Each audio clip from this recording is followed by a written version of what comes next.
উপস্থিত রয়েছেন 265 মেম্বারই এসি উপস্থিত রয়েছেন 269 পূর্বস্থলী উত্তরের শ্রী গোপাল চট্টোপাধ্যায় মহাশয় বিধায়ক। উপস্থিত রয়েছেন মঙ্গলকোট 272 মঙ্গলকোট এসির বিধায়ক মাননীয় শ্রী শিশির ঘোষ মহোদয় ভিকারী, অতিরিক্ত জেলা শাসক সাধারণ মহাশয় এবং একটি গাছ একটি প্রাণ, সেই গাছ দিয়ে ধন্যবাদ। ম্যাডামকে বন্ধ করে নিচ্ছেন, একটু করতালি দিন। একটি গাছ ম্যাডামকে ধন্যবাদ। এরপরে রাজপত্র মহাশয়কে উত্তরে বলে বরণ করে নিলেন। এরপরে একটু করতালি দিন, একটু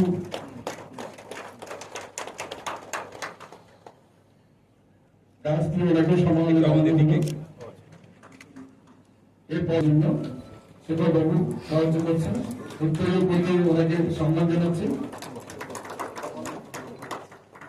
ম্যাডাম একটি গাছ আমরা হাতে দিয়ে ওনাকে সম্মান জানাবো। এরপরে উত্তরে বললে বরণ করে নিলেন, উত্তরে বলি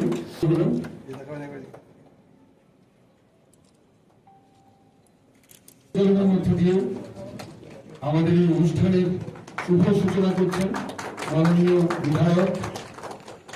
সনাতন আছো তো?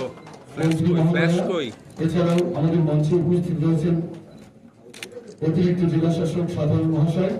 স্যার, আপনি সঙ্গীতের মধ্যে 2025 সালে যে আইন প্রণয়ন হলো, সেই প্রণীত আইনের উদ্দেশ্য হচ্ছে এই বিকশিত গ্রাম। এই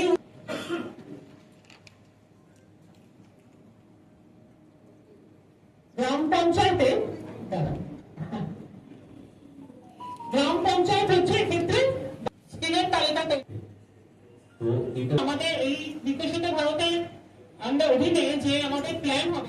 এখানে উপস্থিত আছেন আমার বিধায়ক গ্রাম এবং জেলা শাসক, আমার বড় পঞ্চায়েত সমিতি, আমার পঞ্চায়েত অনুষ্ঠান। এখানে যে প্রোগ্রাম নিয়ে এখানে আসা গুরুজি রামজি, ওই প্রোগ্রামে সকল স্তরই হবে, কিন্তু এখানে যে প্রোগ্রামটা নিয়ে আজকে যে মিলিত হয়েছি, এই প্রোগ্রামটা সকলে মিলে পুরো পঞ্চায়েত এলাকায়, গ্রাম এলাকায় আমাদের মনে হয় যেন সকলে একসাথে মিলেমিশে কাজ করাটা খুব ভালো হবে। কারণ যে যা পঞ্চায়েতগুলো এখনো পর্যন্ত কাজের খামতি আছে, সেই খামতিটা আমাদের পূরণ করতে হবে। আমাদের যে গ্রাম অঞ্চলে অনেক কিছু খামতি আছে, এখনই যিনি বলে গেলেন জেলা শাসক, উনি যে বক্তব্য দিয়ে গেলেন একদমই ঠিক। কারণ প্রচুর আমাদের অঞ্চলে প্রচুর এই খামতি, তার জন্যই আজকে গুরুজি রামজি প্রোগ্রাম রেখেছে এবং প্রকল্প চালু করেছে এই কেন্দ্র সরকার। তাই সেই গুরুজি রামজি প্রকল্পে প্রচুর কর্মসংস্থা এবং প্রচুর কাজ দেবেন। তাই অঞ্চল সভাপতি এবং যে অঞ্চলে আমাদের যারা কার্যকর্তা আছে, সকলে মিলে যদি এই কাজটা সাকসেস করতে পারা যায়, তাহলে আশা করি আমাদের ব্লকের উন্নয়ন হবে, পঞ্চায়েতের উন্নয়ন হবে এবং গ্রামের যারা জনগণ আছে, সাধারণ মানুষ আছে, তাদেরও উপকৃত হবে। তাই আমি এটা বলি আমার বক্তব্য শেষ করছি। সকলেই জানেন 2005 সালে যে আইনের বলে ইঞ্জিনিয়ারিং কাজ বিভিন্ন রুরাল এরিয়াতে হতো, সেই আইনের পরিবর্তনের মধ্যে দিয়ে আমরা যে নতুন আইন পেয়েছি ভিবিজি রামজি, যাকে বলা হচ্ছে বিকশিত ভারত গ্যারান্টি ফর রোজগার ও আজীবিকা মিশন গ্রামীণ।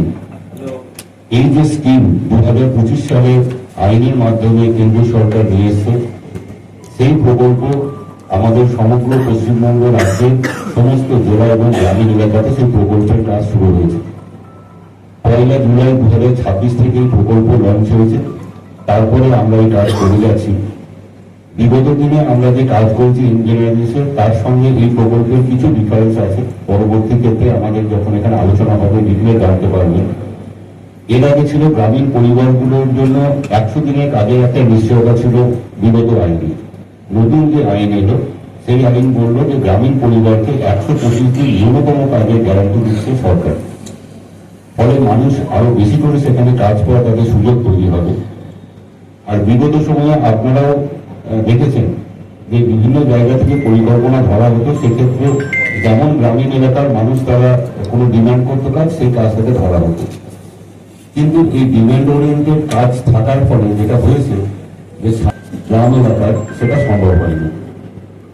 আপনারা জানেন আমাদের মাননীয় প্রধানমন্ত্রী তার যে দিক নির্দেশিকা রয়েছে, যেখানে বলা হয়েছে যে বিকশিত ভারত গঠন করার জন্য 2047 সালের মধ্যে, সেই বিকশিত ভারত তখনই করা সম্ভব যখন বিকশিত পঞ্চায়েত তৈরি হবে, তার থেকে বিকশিত ব্লক তৈরি হবে, বিকশিত জেলা হবে, বিকশিত রাজ্য হবে, তবেই বিকশিত আমাদের দেশ।